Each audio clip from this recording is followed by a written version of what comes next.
துதிக்கும் மடியவர்க்கு ஒருவர் கெடுக்க இடர் நினைக்கின் அவர் குலத்தை முதல் அறக்கலையும் எனக்கு ஒரு துணையாகும். நேயர்களுக்கு வணக்கம். இன்றைக்கி நம்ம பார்க்கக்கூடிய பதிவு அப்படிங்கிறது ராகு தேசா என்ன செய்யும் அப்படிங்கிறத பற்றி தான் இன்றைக்கி இந்த பதிவில் நம்ம பார்க்கவிருக்கிறோம். மற்ற கிரகங்கள் இருக்கும் பொழுது எதற்காக இந்த ராகுவை மட்டும் நம்ம முன்னிலைப்படுத்தி அதனுடைய தசா என்ன செய்யும் அப்படிங்கிறத இந்த பதிவில் பார்க்குறோம் அப்படின்னா, 9 கிரகங்கள்லேயே அதிகபட்சமான பாதிப்புகளையும் பலன்களையும் தரக்கூடிய கிரகங்களில் முதலிடத்தில் இருக்கக்கூடிய கிரகம் அப்படிங்கிறது இந்த ராகு தான். ஆனால் நம்ம 9 கிரகங்களில் எந்த கிரகத்துக்கு அதிகப்படியான பய உணர்வு இருக்கும் அப்படின்னு நம்ம பார்த்தோம்னா, கண்ணை மூடிக்கிட்டு எல்லாரும் சொல்கிற ஒரு கிரகம் அப்படின்னா அது சனி பகவான் தான். இந்த சனி பகவானை விட பாதிப்புகளை கொடுக்கறதையும் பலன்களையும் கொடுக்கறதுலையும் அதிகபட்சமான வல்லமை கொண்டது அப்படின்னு நம்ம பார்க்கும் பொழுது அது ராகுவாக தான் இருக்க முடியும். ஏன்னா இந்த ராகு கேதுக்கள் அப்படின்னு சொல்லக்கூடிய இந்த கிரகம் அப்படிங்கிறது ஒரு நிழல் கிரகம் அப்படின்னு சொல்லக்கூடிய அமைப்பில் இருக்குது. நிழல் கிரகங்களாக இருக்கக்கூடிய ராகு கேதுக்கள் தான் சனியை விட அதிக வல்லமை கொண்டதாகவும் அதிக பாதிப்புகளை தரக்கூடியதாகவும் இருந்துகிட்டு இருக்கு. அதே நேரத்தில் கேதுவை கம்பேர் பண்ணும் பொழுது ராகு அப்படிங்கிற கிரகம் பலன்களையும் பாதிப்புகளையும் தரக்கூடியதில் 100 மடங்கு வல்லமை அப்படிங்கிறதுல அதிகபட்சமான அமைப்பை தான் தருது அப்படிங்கிறதுல எந்த ஒரு மாற்று கருத்துமே இல்லை. அதனால தான் இன்றைக்கி இந்த பதிவில் நம்ம ராகுவினுடைய தசா என்ன செய்யும் அப்படிங்கிறத முன்னிலைப்படுத்தி பார்க்கவிருக்கிறோம். ஜாதக ரீதியாக பார்க்கும் பொழுது பொதுவாக 9 கிரகங்களை பற்றி எல்லாருக்குமே தெரிஞ்சிருக்கும். அதில் தெரியாத சில விஷயங்களையும் இந்த ராகுனுடைய தசா காலத்தில் என்ன மாதிரியான நடைமுறை வாழ்க்கை முறை இருக்கும் அப்படிங்கிறதையும் அதனுடைய பலன்களையும் பாதிப்புகளையும் அதிலிருந்து வெளிவருவதற்கான சில நல்ல வழிபாட்டு முறைகளையும் கூட இந்த பதிவில் நம்ம பார்க்கவிருக்கிறோம். அதே போல் ராகு அப்படின்னு சொல்லும் பொழுது ராகு தசை நடக்குது, காலசர்ப்ப தோஷம் இருக்குது, அதே மாதிரி லக்னத்தில் ராகு கேதுக்கள் இருக்குது, அல்லது கலத்திரத்துக்கு பார்க்கும் பொழுது திருமண நேரத்தில் ராகு கேதுக்கள் இருக்கிறது, தொழில் முறையில் ராகுவினால் ஏற்படக்கூடிய தடையை பற்றி பேசுறது, இது மாதிரி நிறைய நடைமுறை வாழ்க்கையில் இருக்கக்கூடிய பிரச்சனைகளுக்கு முன்னிலைப்படுத்தி பார்க்கும் பொழுது ராகு அப்படிங்கிறது முதலிடத்துல தான் இருக்குது. இதில் முதல்ல நம்ம ராகு அப்படின்னா என்ன, அந்த கிரகம் என்ன மாதிரியான பலன்களையும் பாதிப்புகளையும் கொடுக்கும், அதனுடைய தன்மை எப்படி இருக்குது அப்படிங்கிறதுல உங்களுக்கு ஒரு புரிதல் வேணும். அப்போ ராகு அப்படின்னு சொல்லக்கூடிய அந்த கிரகமானது நிழல் கிரகம் அப்படின்னு சொல்லக்கூடிய ஒரு கிரகமாக இருந்துகிட்ருக்கு. இது ஒரு நிரந்தரமான வக்ர கிரகம். அப்போது ராகுவை பற்றி நிறைய கெடுதலான பலன்களையும் பாதிப்புகளையும் பற்றியுமே பேசிகிட்டு இருக்கோமே, இதில் நல்ல மாதிரியான பலன்களை ராகு கொடுக்காதா அப்படின்னு ஒரு கேள்வி இருக்கும்.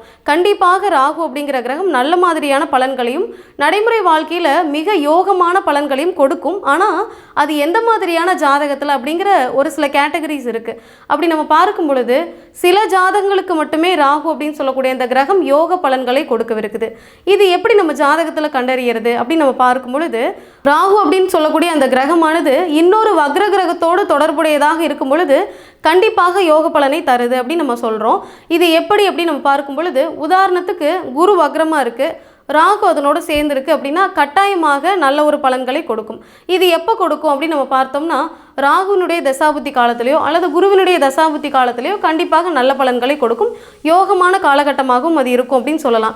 ஏன் இது அந்த மாதிரி இருக்குது அப்படின்னு நம்ம பார்த்தோம்னா, ராகுங்கிறது நிரந்தரமான வக்ர கிரகம், அது இன்னொரு வக்ர கிரகத்தோடு சேரும் பொழுது நல்ல பலன்களை கொடுக்கும் அப்படிங்கிறதுல எந்த ஒரு மாற்று கருத்தும் இல்லை. அப்படி இல்லாமல் ராகு தனித்திருந்தாலோ அல்லது வேறு ஏதாவது ஒரு கிரகத்தோடு சேர்ந்திருக்கும் பொழுது அந்த கிரக காரகத்துவ ரீதியான பிரச்சனைகளை தான் அதிகமாக கொடுக்குது. அப்போ இந்த ராகு தசை என்ன செய்யும் அப்படிங்கிறதையும் எந்த கிரகத்தோடு சேர்ந்திருந்தால் என்ன மாதிரியான பாதிப்புகளை கொடுக்குது அப்படிங்கிறதையும் நீங்களே உங்களுடைய ஜாதகத்தை எடுத்து வச்சு பார்க்கும் பொழுது கட்டாயமாக உங்களாலேயும் இதை தெரிஞ்சுக்க முடியும். உங்களுடைய ஜாதகத்தில் சூரியனோடு ராகு சேர்ந்திருக்கா, சந்திரனோடு ராகு சேர்ந்திருக்கான்னு இது மாதிரி 9 கிரகங்களோடு அந்த ராகு சேர்ந்திருக்கும் பொழுது என்ன மாதிரியான பலன்கள் உண்டு, பாதிப்புகள் உண்டு அப்படிங்கிறத நீங்களே உங்களுடைய ஜாதகத்தை பார்த்து தெரிஞ்சுக்கலாம். இப்போ இந்த ராகுன்னு சொல்லக்கூடிய இந்த கிரகமானது என்ன மாதிரியான தன்மையில் இருக்குது, அதனுடைய கேரக்டர்லாம் என்ன அப்படிங்கிறத தெரிஞ்சுக்கோங்க. ஏன்னா ராகுனுடைய தசா காலம் அப்படின்னு சொல்லக்கூடியது 18 ஆண்டுகள். இந்த 18 ஆண்டுகள் அப்படிங்கிறது ரொம்ப லாங் டைமாக இருக்கிறதுனால இந்த 18 ஆண்டுகளுமே இந்த ராகுனுடைய காரகத்துவத்தில் வர எல்லா விஷயங்களும் நம்மளுடைய நடைமுறை வாழ்க்கையில் நடக்கவிருக்கும். அதனால் கண்டிப்பாக அதனுடைய தன்மை தெரிஞ்சு அதற்கு ஏற்ற மாதிரி நீங்கள் இந்த ராகு திசையை கடக்கணும் அப்படிங்கிறதுல எந்த ஒரு மாற்று கருத்துமே இல்லை. ராகு திசை நடந்துட்டு இருக்கிறவங்கள நிறைய பேர் கேட்கக்கூடிய கேள்வி அப்படிங்கிறது, ஜோதிடர்கிட்ட எனக்கு யாராவது செய்வனை வச்சுருக்காங்களான்னு பார்த்து சொல்லுங்க அப்படின்னு கேட்பாங்க. அப்படிப்பட்ட வேலையெல்லாம் இந்த ராகு அப்படிங்கிறது செய்யக்கூடிய ஒரு அம்சமாக இருந்துட்டு இருக்கு. அப்பேற்பட்ட மனவலியையும் நடைமுறை வாழ்க்கையில் பிரச்சனைகளையும் கண்ணுக்கு தெரியாத பிரச்சனைகளை தூக்கிட்டு கொடுக்கறதுல அந்த ராகு அப்படிங்கிறது முதலிடத்துல இருக்கு. ஏன் அப்படின்னா, ராகு அப்படின்னு சொல்லக்கூடிய அந்த கிரகத்துக்கு உருவம் கிடையாது, அருவமாக இருக்கக்கூடிய கிரகம் தான் ராகு அப்படின்னு சொல்லக்கூடியது. இது ஒரு நிழல் கிரகம். வக்ர கிரகம், சாயா கிரகங்கள் அப்படிங்கிற அந்த பெயர்லலாம் ராகுவை நம்ம வந்து அழைக்கலாம். இது மாதிரியான ஒரு அமைப்பில் இருக்குது. அப்போது இந்த ராகு அப்படின்னு சொல்லக்கூடியது எதிர் திசையில் பயணிக்கக்கூடிய ஒரு கிரகமாக இருந்துகிட்ருக்கு. மற்ற கிரகங்கள்லாம் ஒரு பாதையில் பயணிச்சுது அப்படின்னா இந்த ராகு கேதுக்கள் மட்டும் எதிர் திசையில் பயணிக்கும். அதனால தான் இதனுடைய வேகமும் தாக்கமும் பாதிப்புகளும் அதிகமாகவே இருக்குது அப்படின்னு நம்ம சொல்கிறோம். இது மாதிரி ஒரு ஜாதகர் வந்து ஜோதிடர்கிட்ட கேட்கும் பொழுதே ராகு திசை நடக்கிறவங்க நிறைய பேர் கேட்கக்கூடிய கேள்வி அப்படிங்கிறது செய்வன வச்சுருக்கிறாங்களான்ற அளவுக்கு ஒரு பாதிப்புகளை ஏற்படுத்தியிருக்குங்கிறதுல எந்த ஒரு மாற்று கருத்துமே இல்லை. இப்போ இந்த 18 ஆண்டுகளும் ராகுவினுடைய தன்மையை தெரிஞ்சு அதற்கு தகுந்த மாதிரி இந்த காலகட்டத்தை கடக்கணும் அப்படிங்கிறத நம்ம முதல்ல தெரிஞ்சுக்கணும். அப்போ ராகு அப்படிங்கிறது என்ன மாதிரியான கிரகம்னு தெரிஞ்சுக்கிட்டீங்க, அது எப்படிப்பட்ட தாக்கத்தை தரும் அப்படிங்கிறதையும் நீங்கள் புரிஞ்சுட்டு இருந்திருப்பீங்க. இப்படிப்பட்ட ஒரு பாதிப்புகளை தரக்கூடிய அமைப்பில் தான் இந்த ராகு அப்படிங்கிறது இருக்குது. அதே போல் மற்ற கிரகங்களோடு தொடர்புடைய இடத்துல இது என்ன மாதிரியான பலன்களை கொடுக்குது அப்படிங்கிறதையும் நம்ம வரிசையை பார்த்துடலாம். இப்போ உதாரணமாக சொல்லும் பொழுது, பொதுவாக நம்ம பார்க்கும் பொழுது ஒருவருடைய ஜாதகத்தில் ராகு சூரியனோடு சேர்ந்திருக்கும் பொழுது என்ன மாதிரியான பலன்களையும் பாதிப்புகளையும் கொடுக்கும் அப்படின்னு நம்ம பார்த்தோம்னா, இந்த சூரியன் ராகு சேர்க்க சூரியனுடைய தசால ராகுவினுடைய புத்தி நடக்கிறது, அல்லது ராகுவினுடைய தசால சூரியனுடைய புத்தி நடக்கிறது, இந்த மாதிரி காலகட்டத்திலேயோ அல்லது சூரியன் ராகு சேர்ந்து இருக்கு அப்படின்னாலோ என்ன மாதிரியான பலன்களையும் பாதிப்புகளையும் கொடுக்கவிருக்கும் அப்படின்னு நம்ம பார்த்தோம்னா, சூரியன் அப்படின்னு சொல்லக்கூடியது எந்தெந்த காரகத்துவத்துல எல்லாம் வருதோ அதுலையெல்லாம் இந்த ராகு அப்படிங்கிறது பிரச்சனையை நமக்கு கொடுக்கும். கூட இருக்கக்கூடிய அந்த கிரகத்தினுடைய அடிப்படையில் பிரச்சனைகளை கொடுக்கக்கூடியது தான் இந்த ராகு அப்படின்னு சொல்லக்கூடியது. அப்போது சூரியன் அப்படின்னு சொல்லக்கூடியது உறவு முறைகளில் தந்தை வழி உறவினர்களையும் தந்தையும் குறிக்கக்கூடிய ஒரு அமைப்பாக இருந்துகிட்ருக்கு. அதே போல் நடைமுறை வாழ்க்கையில் நம்ம சமூகத்தில் பார்க்கும் பொழுது சமுதாயத்தில் இது அரசு சம்மந்தப்பட்ட டிபார்ட்மெண்ட்ஸ் எல்லாத்தையும் குறிக்கக்கூடியது இந்த சூரியன் அப்படின்னு சொல்லக்கூடியது. அதே போல் ஒரு நிரந்தரமான வருமானத்தை குறிக்கக்கூடியது அரசு சம்மந்தப்பட்ட பேங்க், அதிலிருந்து வரக்கூடிய பிரச்சனைகள், இது மாதிரியான விஷயங்கள் எல்லாமே நம்ம சூரியனுடைய காரகத்துவத்தில் வரக்கூடியது தான். நிரந்தரமான ஒரு வருமானத்தை கொடுக்கக்கூடியது சூரியன் அப்படிங்கிறதுனால இது மாதிரி எல்லா விஷயங்கள்லையும் கண்டிப்பாக பிரச்சனைகளை கொடுக்கும் அப்படிங்கிறதுல எந்த ஒரு மாற்று கருத்துமே இல்லை. அதே போல் நோய் அப்படின்னு எடுத்துக்கிட்டோம்னா உடல் ரீதியான பாதிப்புகள் அப்படின்னு பார்க்கும் பொழுது தலை சம்பந்தப்பட்ட விஷயம், அதில் ஏதாவது சர்ஜரி ஏற்படக்கூடிய வாய்ப்புகள், கண் சம்பந்தப்பட்ட வியாதிகளை தரக்கூடியது, அதில் அலர்ஜியை தரக்கூடியது, இதெல்லாம் இந்த ராகுனுடைய வேலை. சர்ஜரி செய்கிற மாதிரி ஒரு அமைப்பை ஏற்படுத்தி கொடுக்கறது. இந்த காரகத்துவத்தினுடைய அடிப்படையிலெல்லாம் பிரச்சனைகளை இந்த சூரியன் ராகு சேர்ந்திருக்கும் பொழுது கட்டாயமாக நமக்கு தந்துடுது. அதே போல் சந்திரனோடு ராகு சேர்ந்திருக்கும் பொழுது இது என்ன மாதிரி பலன்களையும் பாதிப்புகளையும் கொடுக்கும் அப்படின்னு நம்ம பார்த்தோம்னா, சந்திரன் அப்படின்னு சொல்லக்கூடியது உறவு முறைகளில் தாயாரை குறிக்கக்கூடியது. அதே போல் கண் சம்மந்தப்பட்ட நோய், ஸ்கின் அலர்ஜி, மனநோய் சம்மந்தப்பட்டது, மன அழுத்தத்திலே நம்மளை வச்சுருக்கிறது, மன உளைச்சலை அதிகப்படுத்திக்கிட்டே இருக்கிறது, என்ன முடிவெடுக்கிறதுனே தெரியாத மாதிரி ஒரு அமைப்பில் நம்ம வாழ்ந்துட்டு இருக்கிறது, இது மாதிரியான தோற்றத்தையும் நடைமுறை வாழ்க்கையும் நமக்கு கொடுக்கக்கூடியது இந்த ராகு அப்படிங்கிறது. இது சந்திரன் ராகு சேர்ந்திருக்கும் பொழுது இது மாதிரி பாதிப்புகள்லாம் நமக்கு கட்டாயமாக இருக்கும். அதே போல் தொழில் சம்மந்தப்பட்டு நம்ம பார்க்கும் பொழுது சந்திரன் அப்படின்னு சொல்லக்கூடியது உணவு சம்மந்தப்பட்ட தொழில்களை குறிக்கக்கூடியது. பால், நீர், மோர், இது மாதிரியான விஷயங்களை குறிக்கக்கூடியது சந்திரன் அப்படின்னு சொல்கிறோம். அப்போ இது மாதிரி அமைப்புகள் எல்லாம் கூட தொழில் செய்கிறவங்களுக்கு கட்டாயமாக இந்த சந்திரனுடைய தசால ராகுனுடைய புத்தி நடக்கிறது, அல்லது ராகு தசையில் சந்திரனுடைய புத்தி வரக்கூடிய காலங்களில், அல்லது சந்திரனும் ராகுவும் சேர்ந்து இருக்கக்கூடிய காலகட்டத்தில் இது மாதிரியான அமைப்புகள்லாம் கட்டாயமாக உண்டு. அதே போல் அடுத்ததாக வரக்கூடிய கிரகம் செவ்வாய். இந்த செவ்வாய் கூட ராகு சேரும் பொழுது என்ன மாதிரியான பாதிப்புகளை கொடுக்கும் அப்படின்னு நம்ம பார்த்தோம்னா, உறவு முறைகளில் ஒரு பெண்ணுக்கு கலத்திரக்காரகன் அப்படின்னு சொல்லக்கூடியது செவ்வாய். அப்போ இந்த செவ்வாய் அப்படிங்கிறது நடைமுறை வாழ்க்கையில் நல்லபடியாக போயிட்டு இருக்கக்கூடிய அந்த வாழ்க்கை முறையில் கணவன் மனைவிக்குள்ள கருத்து வேறுபாடுகளையும் பிரச்சனைகளும் கொடுக்கக்கூடிய ஒரு காலகட்டமாக இந்த செவ்வாய் ராகு கிரகச்சேர்க்கை இருந்தாலோ, அல்லது செவ்வாயினுடைய தசா காலத்தில் ராகுவினுடைய புத்தி போயிட்டு இருக்கும் பொழுது, அல்லது ராகுவினுடைய தசா காலத்தில் செவ்வாய் புத்தி வரும் பொழுது கட்டாயமாக இந்த மாதிரி பிரச்சனைகள் எல்லாம் ஏற்படுத்தி கொடுக்கும். அதே மாதிரி உறவு முறைகளில் பங்காளியுடைய பிரச்சனைகளை ஏற்படுத்தி கொடுக்கக்கூடியதும் இந்த காலகட்டமாக இருக்கும். ஏன்னா இந்த செவ்வாய் அப்படின்னு சொல்லக்கூடியது உடன் பிறந்தவர்களையும் பங்காளிகளையும் குறிக்கக்கூடிய ஒரு கிரகமாக இருந்துட்டு இருக்கு. அப்போ இந்த செவ்வாய் அப்படின்னு சொல்லும் பொழுது கணவன் மனைவி பிரச்சனையும், உடன் பிறந்தோர் பிரச்சனையும், சொத்து பத்துக்காக பங்காளி சண்டை ஏற்படக்கூடிய ஒரு அமைப்பையும் கட்டாயமாக இந்த செவ்வாய் ராகு காம்பினேஷன் இருக்கும் பொழுது கண்டிப்பாக அது கடந்தே தீரணும். இதனுடைய பாதிப்புகள் அப்படிங்கிறது அதிகபட்சமாகவே இருக்கும். நிறைய பேர் வந்து இந்த செவ்வாய் ராகு கிரகச்சேர்க்கை இருக்கிறவங்க பிரிவினை ஏற்படுத்திக்கிட்டு பிரிஞ்சிடுறாங்க அப்படிங்கிறதுல எந்த ஒரு மாற்று கருத்துமே இல்லை. சாட்சியோடு சண்டை போடக்கூடிய நிறைய நடைமுறை வாழ்க்கையில் இருக்கிறவங்களுக்கு இந்த செவ்வாய் ராகு காம்பினேஷன் அப்படிங்கிறது கட்டாயமாக இருந்துட்டு இருக்கும். அதே போல் செவ்வாய் ராகு காம்பினேஷன் நமக்கு தசாபுத்தியில் இருந்தாலும் சரி அல்லது இந்த சேர்க்கை இருந்தாலும் சரி அடிக்கடி அறுவை சிகிச்சை நடக்கக்கூடிய ஒரு அமைப்பு, விபத்து ஏற்படக்கூடிய காலகட்டம்லாம் இந்த செவ்வாய் ராகு காம்பினேஷனில் நடக்கக்கூடிய ஒரு அமைப்பாக தான் இருந்துகிட்ருக்கும். இதெல்லாம் இந்த செவ்வாய் ராகுக்கு ஏற்படுத்தக்கூடிய ஒரு பாதிப்புகளாக இருந்துகிட்ருக்கு. அதே போல் கூட்டு மரணங்களை ஏற்படுத்துறது, ஒரு வண்டியில் போயிட்டுருக்கும் பொழுது போயிட்டு இருந்த நிறைய பேர் இறந்துட்டாங்க, அந்த வண்டியில் இருந்து யாருமே உயிரோடு இல்லை அப்படின்னு சொல்லக்கூடிய அந்த கூட்டு மரணம் அப்படின்னு சொல்லக்கூடிய அந்த விபத்துக்களை ஏற்படுத்துறது, இது மாதிரி அமைப்புகள்லாம் வந்து பார்த்திங்கன்னா இந்த செவ்வாய் ராகுவில் வரக்கூடிய ஒரு அமைப்பு தான். அடுத்ததாக நம்ம பார்க்கக்கூடிய கிரகம் அப்படிங்கிறது புதன். இந்த புதன் கூட ராகு சேர்ந்திருக்கும் பொழுது என்ன மாதிரியான பாதிப்புகளை தருது அப்படின்னு நம்ம பார்த்தோம்னா, புதன் அப்படின்னு சொல்லக்கூடியது நிறைய காரகத்துவத்தில் வரக்கூடியது. தகவல் தொடர்புக்கு முக்கியமாக குறிக்கக்கூடிய கிரகத்தில் ஒன்று புதன் தாங்க. அப்போ இந்த புதன் அப்படின்னு சொல்லக்கூடியது பேங்க் சம்மந்தப்பட்டது, செக்லீஃப் சம்மந்தப்பட்டது, வங்கியில் இருக்கக்கூடிய அமைப்புகளை சம்மந்தப்பட்டதாக இருக்கக்கூடியது. அதே போல் காதல் சம்மந்தப்பட்ட விஷயங்களும் இந்த புதன் தான் குறிக்குது. அதே போல் மாமன் மச்சான் உறவினர்களை குறிக்கக்கூடியது, ஃப்ரெண்ட் சர்க்கிளை குறிக்கக்கூடியது எல்லாமே இந்த புதன் தான். ஷேர் மார்க்கெட் சம்மந்தப்பட்ட விஷயங்களை குறிக்கக்கூடியதும் இந்த புதனாகத்தான் இருந்துகிட்ருக்கு. அப்போ நம்ம பார்த்துட்டு இருக்கக்கூடிய இந்த எல்லா காரகத்துவத்திலையுமே புதன் ராகு கூட சேர்ந்திருக்கும் பொழுது கட்டாயமாக அதனுடைய தசாபுத்தி காலங்களில் பிரச்சனையை நம்ம சந்திக்கிற மாதிரி ஒரு வாய்ப்புகளை ஏற்படுத்திடுது. அதே போல் மாணவர்களுக்கு நல்லா படிச்சுட்டு இருக்கக்கூடிய மாணவர்களுக்கு கல்வி தடையை ஏற்படுத்துறதோ அல்லது நல்லா படிச்சுட்டு இருந்த மாணவன் நல்லா படிக்காமல் போகிறதோ கூட இந்த புதன் ராகு காம்பினேஷனில் கண்டிப்பாக நடக்கும்.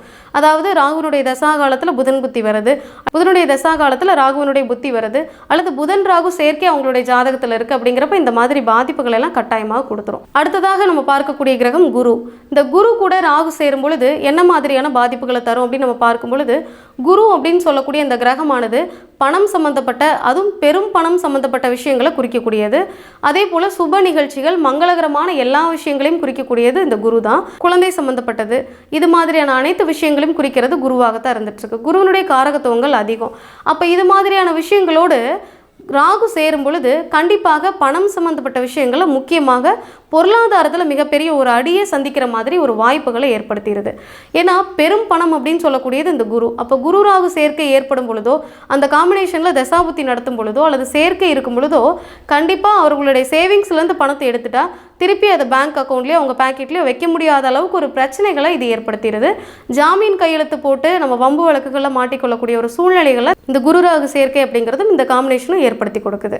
அடுத்ததாக நம்ம பார்க்கக்கூடிய கிரகம் அப்படிங்கிறது சுக்கிரன். இந்த சுக்கிரன் கூட ராகு சேரும் பொழுது என்ன மாதிரியான பாதிப்புகளை கொடுக்குது அப்படின்னு நம்ம பார்த்தோம்னா, சுக்கிரன் அப்படின்னு அந்த சொல்லக்கூடிய கிரகமானது ஒரு ஆணுக்கு திருமண வாழ்க்கையில் பெண்ணை குறிக்கக்கூடியது, அதாவது தனக்கு வரக்கூடிய மனைவியை குறிக்கக்கூடியது சுக்கிரன், பெண்களை குறிக்கக்கூடியது சுக்கிரன். அதே போல பணம் சம்பந்தப்பட்ட விஷயங்களை குறிக்கக்கூடியது சுக்கிரன் தான். சுகபோகமான வாழ்க்கை முறையை குறிக்கக்கூடியது, சொகுசாக வாழக்கூடிய அந்த வாழ்க்கை முறையை குறிக்கக்கூடியது, நடைமுறை வாழ்க்கையில் சந்தோஷமாக வாழக்கூடிய அந்த அமைப்புகளை குறிக்கிறதெல்லாம் சுக்கிரன் தான். இதில் சுக்கிரன் ராகு கூட சேர்ந்திருக்கும் பொழுது கணவன் மனைவிக்குள்ள சண்டை சச்சரவுகள் ஏற்படுது, பலதார தோஷத்தை ஏற்படுத்தக்கூடியது, பிரிவினையை ஏற்படுத்தக்கூடியது, விவாகரத்து பெறக்கூடிய ஒரு அமைப்பை ஏற்படுத்தக்கூடியதெல்லாம் இந்த சுக்கிரன் ராகு காம்பினேஷன் இருக்கிறவங்களுக்கு. செவ்வாய் ராகு, சுக்கிரன் ராகு ரெண்டுமே விவாகரத்து பெறக்கூடிய அமைப்புகளும் சண்டை சச்சரவுகளையும் பிரிவினைகளையும் ஏற்படுத்தக்கூடிய ஒரு அமைப்பாக இருந்துட்டு இருக்கு. அதுலேயும் சுக்கிரன் ராகு அப்படிங்கிறது பணத்தையும் குறிக்குது அப்படிங்கிறதுனால பொருளாதாரத்திலையும் இது மிகப்பெரிய ஒரு அடியாகவே இருக்கும் அப்படிங்கிறத சொல்லலாம். இந்த சுக்கிரன் ராகு சேரும் பொழுது கண்டிப்பாக ஒரு நாளாவது கணவன் மனைவி பிரச்சனை அப்படிங்கிறது ஏற்பட்டு பஞ்சாயத்தில் நிறுத்தக்கூடிய ஒரு அமைப்புகளை இந்த சுக்கிரன் ராகு அப்படிங்கிறது கட்டாயமாக ஏற்படுத்திடுது. அடுத்ததாக நம்ம பார்க்கக்கூடியது சனி அப்படின்னு சொல்லக்கூடிய அந்த கிரகம். சனி கூட ராகு சேரும் பொழுது நம்ம எதிர்பார்க்காத பிரச்சனைகள், அவமானங்கள், தாங்கிக் கொள்ள முடியாத அவமானங்கள் எல்லாம் கொடுக்கக்கூடியது இந்த சனி ராகு காம்பினேஷன் அப்படின்னு சொல்லக்கூடியது. இது சனி ராகு கிரகச்சேர்க்கையாக இருக்கும் பொழுதும் சரி, சனி தசாவில் ராகுனுடைய புத்தி அல்லது ராகு தசையில் சனியினுடைய புத்தி காலங்களில் கூட கண்டிப்பாக பெருத்த அவமானங்கள் அப்படிங்கிறதும் மீண்டு வர முடியாத, தாங்கிக் கொள்ள முடியாத அவமானங்களையும் கண்டிப்பாக ஏற்படுத்துகிறது. சனி அப்படின்னு சொல்லக்கூடியது கர்மகாரகன், தொழில்காரகன் அப்படின்னு சொல்லக்கூடிய ஒரு அமைப்பில் இருக்கிறதுனால நிறைய விஷயங்களை நடைமுறை வாழ்க்கையில் மிகப்பெரிய அவமானத்தை ஏற்படுத்தக்கூடியதில் சனி அப்படின்னு சொல்லக்கூடிய கிரகம் ராகு கூட சேரும்பொழுது ஏற்படுது. சம்பந்தமே இல்லாத ஒரு பிரச்சனையில் நம்ம மாட்டிட்டு முழிக்கிற மாதிரியான ஒரு அமைப்புகளை ஏற்படுத்தி கொடுத்துரும். பொதுவாக ராகு அப்படின்னு சொல்லக்கூடிய இந்த கிரகம் அப்படிங்கிறது கண்ணுக்கு தெரியாத பிரச்சனைகளை கொண்டு வந்து கொடுக்கறதுல முதலிடத்துல இருக்கும். அதுவும் இந்த சனி ராகு அப்படின்னு சொல்லக்கூடியது பெருத்த அவமானத்தை ஏற்படுத்தி தாங்கிக் கொள்ள முடியாத மனவலியை நமக்கு ஏற்படுத்திடும். இப்போ 9 கிரகங்களுடைய கிரக சேர்க்கையில் இந்த ராகு சேரும் பொழுது என்ன மாதிரியான பலன்களையும் பாதிப்புகளையும் கொடுக்கும் அப்படின்னு நம்ம பார்த்தோம். அதே போல் ராகு என்ன மாதிரியான காம்பினேஷனில் இருக்கும் பொழுது யோக பலன்களை தருது அப்படிங்கிறதையும் பார்த்தோம். அதாவது ராகுவை போல கெடுப்பாரும் இல்லை கொடுப்பாரும் இல்லை அப்படின்னு சொல்லுவாங்க.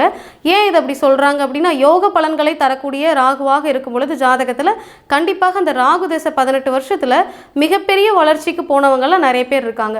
ஒரு சில ஜாதகர் நல்லா வாழ்ந்துட்டு இருந்த நடைமுறை வாழ்க்கையில் மிகப்பெரிய சரிவை ஏற்படுத்தக்கூடிய காலகட்டமாகவும் ராகு இருந்திருக்கு.